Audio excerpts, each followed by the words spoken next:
Elles sont dans nos cuisines, nos salons, et pourtant, elles peuvent tuer. Après une série d'explosions de bouteilles de gaz butane dans les ménages, les autorités frappent fort. 2140 bouteilles saisies, 24 machines de transvasement démantelées. Que cachait ce dangereux trafic? Voici ce que vous devez savoir. Abonnez-vous, likez et partagez. Oui, c'est déjà le lieu de saluer cette opération. Mais Christelle, je pense que vous savez déjà, peut-être que je vous l'apprends, mais déjà j'apprenais que avant-hier, je pense, il y a eu une explosion encore de bouteilles de gaz à Yopougon, dans la zone de la gendarmerie du Toit-Rouge. Et selon les informations, il y aurait eu 3 victimes dans cette explosion. Vous voyez que ça devient récurrent après la dizaine de personnes qu'on avait déjà citées il y a de cela quelques semaines. Ça devient de plus en plus récurrent. Je pense qu'il faut qu'une opération d'envergure soit lancée, non pas contre les bouteilles de faitout, mais contre ceux qui vendent, les préparateurs ou les prépareurs, je ne sais pas qu'est-ce que je vais dire, qu'on dépose, les fourneaux qu'on dépose sur le faitout. Sur la bouteille directement. Parce que c'est ça le problème. Parce qu'on a eu un expert ici qui a dit non, c'est pas possible. C'est ça le problème. Le problème, ce n'est pas la bouteille en elle-même. La bouteille en elle-même, elle est normale. Mais le problème, les problèmes, il y en a 2. Premièrement, ce four que les gens vendent dans les quincailleries ou bien au marché, excusez-moi, auprès des femmes et autres, tout ça qu'on dépose sur directement sur la bouteille. Ça, il faut qu'on lance une opération de démantèlement de tout ça sur le marché ivoirien. Suppression totale. Vraiment que tous ceux qu'on verra en train de vendre ça soient purement et simplement arrêtés. Parce que c'est ça le problème. Il faut éviter d'avoir ce feu porté-là.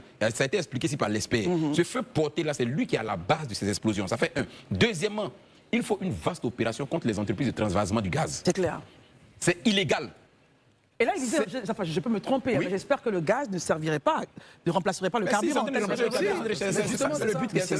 C'est grave. Donc, tous ceux qui s'adonnent au transvasement du gaz. Et puis, Christelle, moi, ce qui me fait mal, je dis objectivement, il faut que maintenant, là, il y ait des sanctions à l'exemplarité. Ça veut dire, tous ceux qui s'adonnent à ça, là, de la même manière, on est prompt à brandir des gens qu'on a attrapés comme des coupeurs de route ou bien des bandits de grand chemin. On bande leur visage et puis on les met à la télé, on les montre là. Il faut que tous ceux qui s'adonnent à ces genres de comportements soient mis aussi à la télé, dans les médias, devant tout le monde et qu'on les voie. Et que les Ivoiriens sachent que voilà ceux-là, parmi nous là, qui ont désiré nous tuer tous, les voici. Et que les Ivoiriens le sachent. Et c'est le transport en commun, les populations. Ceux qui utilisent le gaz dans les véhicules et autres, tout ça. Il faut que ça s'arrête. Il faut de la rigueur, Christelle. Moi, je dis vraiment, il faut de la rigueur. Je vais terminer par ça. Dernier élément par lequel moi je voudrais terminer, c'est de sensibiliser nos mamans. Pardonnez par les compassions de Dieu. Ce n'est pas encore arrivé chez vous, c'est Dieu qui vous a fait grâce. Sinon, ce n'est pas parce que vous méritez. Les histoires de mettre feu sur le feu porté sur fait tout là, pardonnez. C'est-à-dire de faire la préparation directement sur la bouteille. C'est ça. Voilà. Il faut Ce qui est recommandé, c'est d'avoir le raccord et puis d'avoir le feu déporté. C'est-à-dire, le brûleur, il est de l'autre côté, et puis le gaz est de ce côté. C'est ce qui est recommandé. Mais déposer le fourneau sur le gaz là, le feu porté là, sur la bouteille, pardonnez. Vraiment, je me mets à genoux sur le plateau, les mamans, pardonnez à cause de Dieu. Arrêtez. Parce que de la manière dont je parle aujourd'hui là, c'est Dieu qui dit, hein, peut-être que demain, même si tu fais ça, ça va être grave. Donc, pardonnez, arrêtons. C'est ce que je voulais dire. On espère en tout cas que ce message, nous avons passé, Élisée, on a fait 2 émissions entièrement consacrées à l'utilisation de la bouteille de gaz. Les 20 rocs d'or. Les 20 rocs d'or, voilà. Je ne sais pas si la régie les a, mais ce n'est pas grave. Mais si vous avez une bouteille de gaz, ne faites pas de préparation là-dessus. Ce qu'on appelle le feu porté, il faut avoir un raccord. Et puis le foyer à distance, le brûleur à distance, le feu déporté. Voilà, et puis votre bouteille ailleurs. Ne pas surtout préparer à la maison, dans une chambre fermée, ou mettre votre bouteille à côté du gaz d'un réfrigérateur. Vraiment, et ne pas tenir la bouteille couchée en voiture lorsqu'on va acheter une bouteille de gaz. Vraiment, je pense qu'il faut qu'on se rappelle de temps en temps ces mesures-là de sécurité. Ça va nous éviter tellement de dégâts. Non, mais en fait, Christelle, je pense que la sensibilisation que Élisée a faite est déjà saluée, il a tout dit. Mais là, aujourd'hui, on parle de Yamoussoukro. Moi, je constate qu'il y a certaines villes de l'intérieur, comme par exemple Bamboukou, que je connais, même à Bangourou, où les taximètres continuent encore d'utiliser, malgré les interpellations des préfets. Voilà. Et aujourd'hui, c'est devenu en fait une habitude pour tous les taximètres qui préfèrent utiliser ça. Et là, je pense que, comme Élisée l'a dit, il faut corser vraiment les sanctions et il faut frapper fort. Parce que là, je peux appeler ça vraiment, c'est un cancer. Peut-être qu'il faut qu'on lance l'opération Aigle. Voilà, parce que EPV, c'est pour contrôler les papiers et puis les plaques. Il faut qu'on lance peut-être l'opération Aigle. Parce que charger vraiment de vérifier tous les véhicules à gaz. C'est devenu une habitude partout à l'intérieur du pays. Yamoussoukro, c'est la capitale. Donc vous imaginez les petites autres villes. C'est la totale. C'est devenu une habitude. Et là, s'il y a un petit accrochage, Marius Komoé, les vies humaines, c'est la fin. C'est la fin. PHJC, oui. Alors, le gaz butane, précisons-le, la bouteille de 12 kilos, c'est subventionné par l'État. Et cela n'a pas été décidé par les pouvoirs publics ex nihilo. C'est des discussions entre commerçants structure administrative en charge donc du secteur de l'hydrocarbure et puis organisation de consommateurs que cela a été obtenu. La subvention de la bouteille de gaz. C'est pour ça que les prix sont les mêmes un peu partout. Et l'on veille au respect de ces prix. La Direction générale des hydrocarbures veille bec et ongle chaque matin à travers ses services à ce que ces prix soient respectés. Donc l'État ne peut pas subventionner un produit pour que les ménages l'utilisent pour leurs besoins. Et puis d'autres vont quitter là pour utiliser ces produits-là à des fins commerciales. C'est le cas donc, comme l'a dit Gandhi, des transporteurs. Oui, chers amis, chers frères transporteurs, vous ne pouvez pas vous permettre d'utiliser les bouteilles de gaz dans des véhicules. À Yamsoukro, c'est le quotidien de tous les taxis qui circulent. À Bonoua, à Adiaké, à Bengourou, ça a pris tout le pays. Et puis, on est là, on regarde, et puis ça ne dit rien à personne. Les chiffres sont effarants.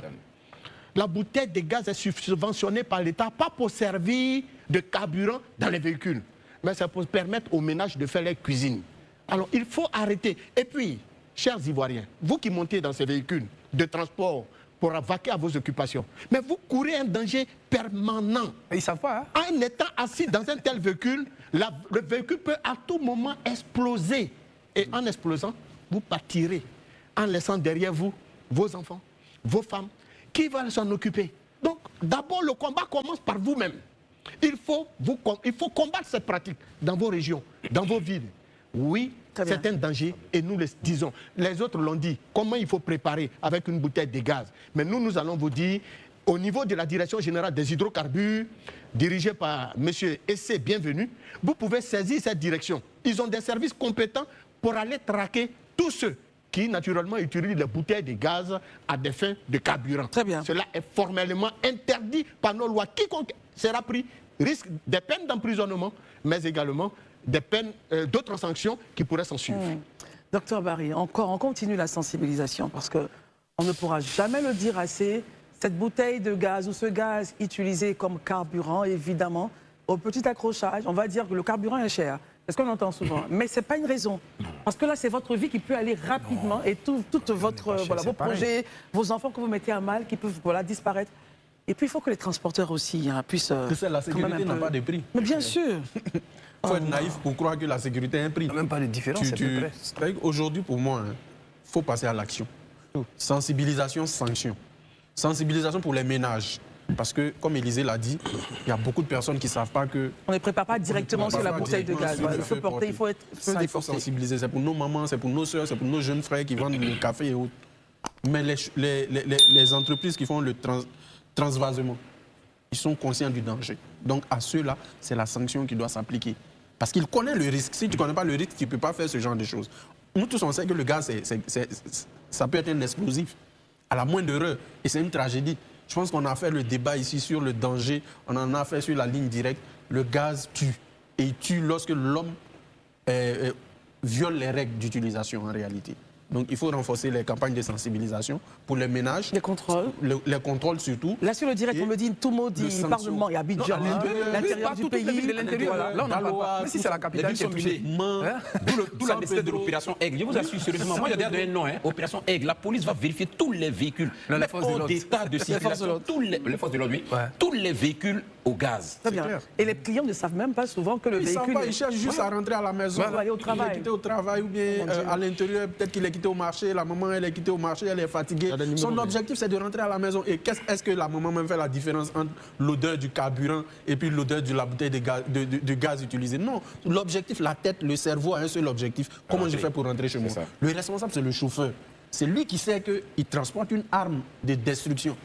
Et il le fait consciemment. Il veut gagner de l'argent. Donc, comme il veut gagner de l'argent en mettant la vie de ses passagers en danger, il faut que la loi lui soit appliquée. C'est aussi simple que ça. Alors, Marius, pour moi, est-ce que nous avons des numéros verts où on pourrait donc appeler à l'effet de signaler justement ces comportements qui mettent à mal les vies des populations? Absolument. Au niveau de la direction générale des hydrocarbures, tous les citoyens, tous les Ivoiriens peuvent justement utiliser le 1699. 1699 pour signaler donc les fraudes au gaz butane avec l'utilisation de ces gaz par les taximètres. Partout, sur l'ensemble du territoire national, vous pouvez utiliser le 1699. Auquel cas, vous avez également le 27, 20, 21, 38, 71. On reprend le 27, 20, oui, 31, 38 38, 38, pardon. 71. Est-ce que ce numéro-là, Marius, Il y a comment aussi- est ouvert 24-24? C'est un numéro qui est, surtout le 1699, il est ouvert. Ok, Élisée, Oui, un je autre pense numéro, que- le 101? Ouais, le 101, le numéro vert du gouvernement. Voilà, le Exactement. 101, où je disais la dernière fois, vous pouvez trouver au fil des personnes qui parlent toutes les langues. Donc, toutes les langues au Si niveau. vous êtes à appelez, Bandoukou, voilà, je suis. vous êtes à Dabour. Vous commencez déjà à parler en BT, vous aurez un BT qui va vous entendre les et qui BT va parlent répondre français. exactement. Élément très Donc, ça, c'est important. vraiment ouvert à tout le monde. Le 101, le numéro vert du gouvernement. Vous appelez, on vous oriente vers la structure adaptée et on vous donne la suite à vos requêtes. C'est vraiment important. Je rappelle que le 1699 est gratuit, c'est un numéro vert gratuit. Exactement, Ok, donc de je la reprends Direction les générale numéros. des hydrocarbures. Suite donc à ce point sur les bouteilles de gaz utilisées comme carburant, il faudrait donc, si vous constatez donc ce genre de choses à ne pas faire, appelez le 16 99, c'est gratuit. Appelez le 16 99. Et puis il y a le 101, le numéro, la plateforme donc d'information du gouvernement, qui pourra vous rediriger sur d'autres plateformes. Ensuite, vous avez le 27 20 31 38 71. 27 20 31 38 71. Soyez rassurés, c'est des dénonciations anonymes. Très Vous bien. ne serez pas cité, vous appelez, vous dites dans ma région, dans mon lieu d'habitation, voilà ce qui se passe. Et puis c'est tout. Une équipe va descendre là-bas, sans vous citer, ils vont faire le travail pour vous protéger. Merci d'être resté jusqu'à la fin. Donnez votre avis en commentaire. N'oubliez pas de vous abonner, de liker et d'activer la cloche de notification pour ne rien rater de nos prochaines vidéos.